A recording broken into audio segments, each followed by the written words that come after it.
Hey there, everybody. Welcome to the Marketing Funnels and Strategy Show for today. I am out on the road today and super excited for today's episode. Welcome to the lovely Serena. How you doing today, Serena? Hi, I clicked the wrong button, so sorry we didn't get the introduction. It's all good. Guys, you know the drill. All we ask is that with this show, we're coming at you 2 times per week. So all we ask is that if we add some value to you in some way, shape, or form, you get some information that helps you change the way that you think or your business or anything like that. All I ask is that you just share the show. There's no payment. It's completely free. It's 2 times every single week.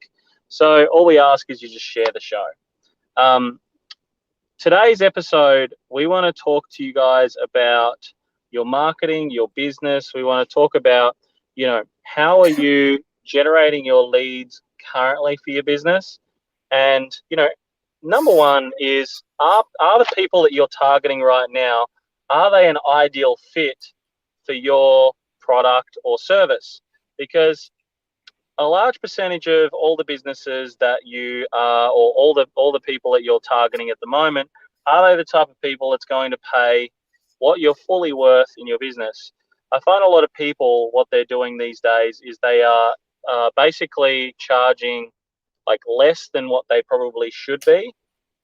So you got to start thinking about, how can I attract to my business a higher paying client, someone that will pay more for my product and for my service. Because a large percentage of what we do, right, or a large percentage of what a lot of businesses attract is people that are paying fractions of that. I know a lot within, say, the beauty industry, for example. There's various different websites like Groupon, etc., that take bookings and sell products and services and things like that for business owners. But if you look at, the people that are buying these products, they're generally about 50% discounted, and then Groupon's taking a 50% cut from that as well. And, if you look at a lot of people on these websites, they're looking for deals, not necessarily value that you would properly be able to provide by someone that came through the front door, that was paying full price, that you could offer more to, you could do more for, you could provide a better quality of service and spend a little bit more time because you're getting paid a little bit more for that particular service. So, you know, uh, are you attracting that right type of client that's going to pay more for your services? This is one thing you got to think about. For you, Serena, what do you think on this sort of area as well? Like, we're obviously speaking to businesses every single day about, not only just their marketing, but even their pricing, right? And are they charging what their business is worth and things like that? Well, I'm a firm believer in, it's very similar to real estate. People will pay what they feel, the value and the worth is of what you're giving. So with real estate, people pay the value of what they feel the value of the house is. So even if someone's asking $1 million and people are happy to do the business, but no, I feel the price right is around 750. Of course, they may not get it because it's up to the owner selling to say yes or no.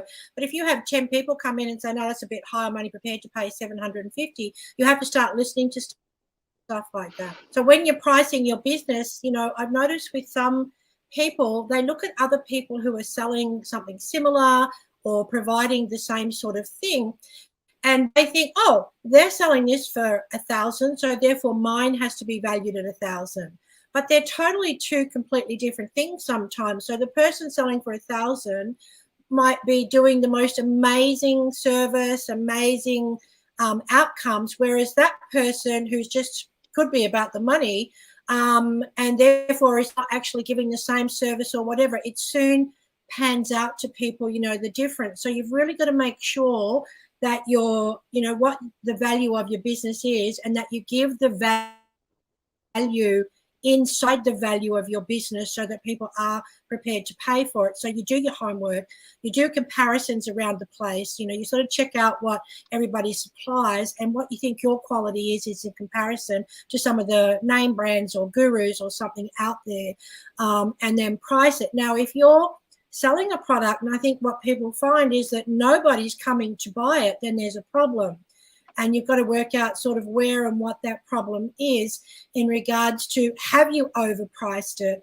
Do you do something to maybe build yourself up by giving it, like a special, what we call case studies or beta testing or something. And then as your reputation grows, then you can also slowly put up your price as well. So, the value, you have to look at it in a lot of different ways, and your price, using that as a bit of a sample. There are other samples as well, but that's what I was thinking.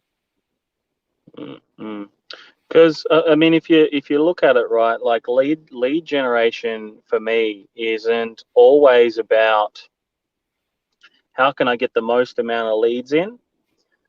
It's also more so about like who's the most ideal and how can I bring a constant flow of the most ideal. So it's not always like, generally what happens, the cheaper the leads are, the lower the quality will become. The more you pay for a lead, the better quality it will become. So, and that's a rule of thumb that I'm finding, right, as we continue the journey, because we're doing this every day for ourselves as well. So if you as a business owner, you know what your lifetime value is per client.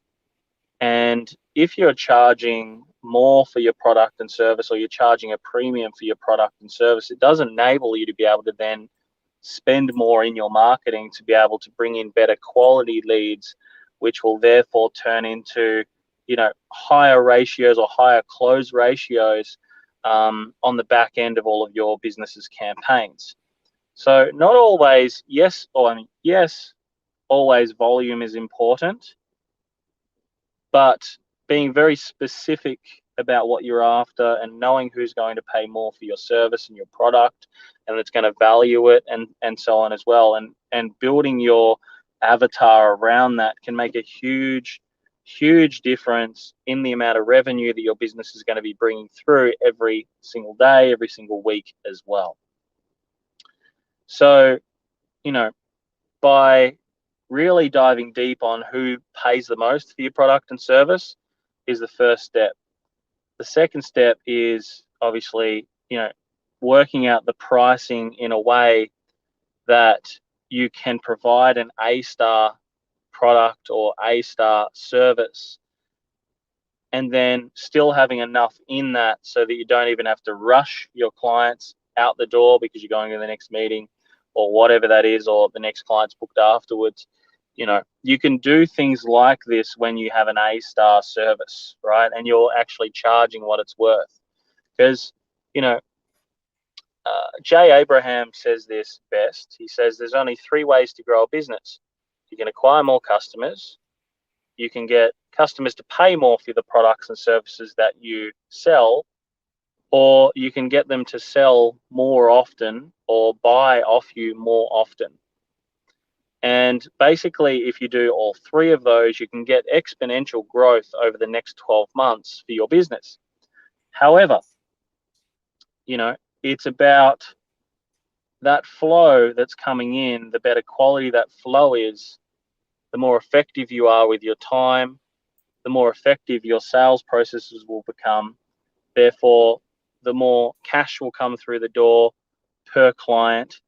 And you will be able to increase the value of every single client coming through because they will buy more often as well. So it's even understanding which ones buy more often, which ones not only pay more for the service, but actually buy more often as well. Someone like myself, I don't, if we talk about hair, for example, someone like myself doesn't get their hair colored every single month, So am I going to be the ideal client for a salon? Pardon? I said just every single week. No, just kidding. Well, I don't color my hair. You know, sorry.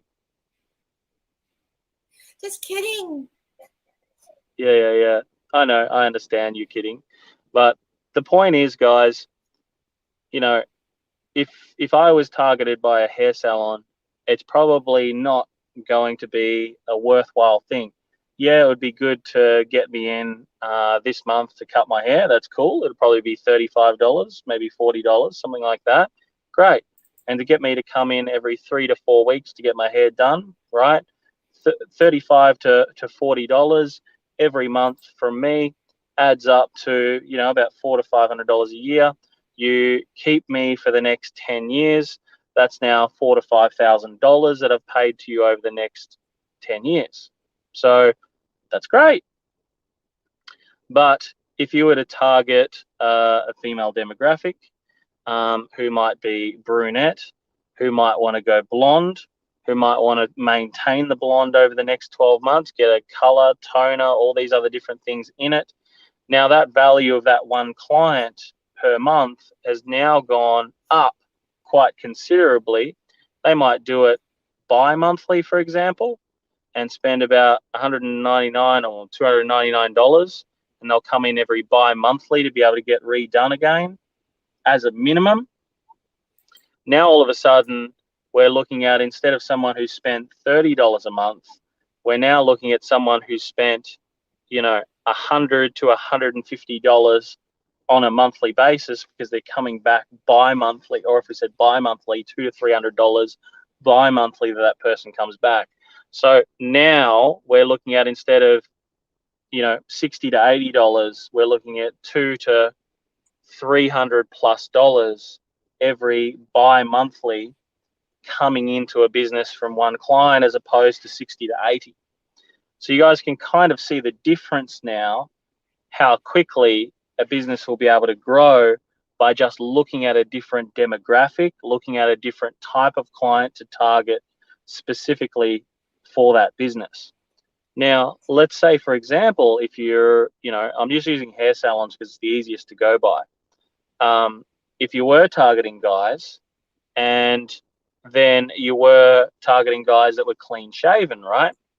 You know, they might come in every single month and get a cut throat shave. They might get a, you know, all the rest of the stuff that you do as well. They might get the haircut. They might actually, there might be a particular type of guy as well that you are wanting to bring in that will get a color done. So like a dark guy who might want to have blonde tips through the hair as well. Now all of a sudden we've gone cutthroat shave, $50. Haircut, $35 to $40 on top. So now already we're at $85 odd a month, sort of thing, to $90 a month. Plus, on top of that, now we could also say, you know, they get their tips done every bi-monthly. That might be $100 or whatever.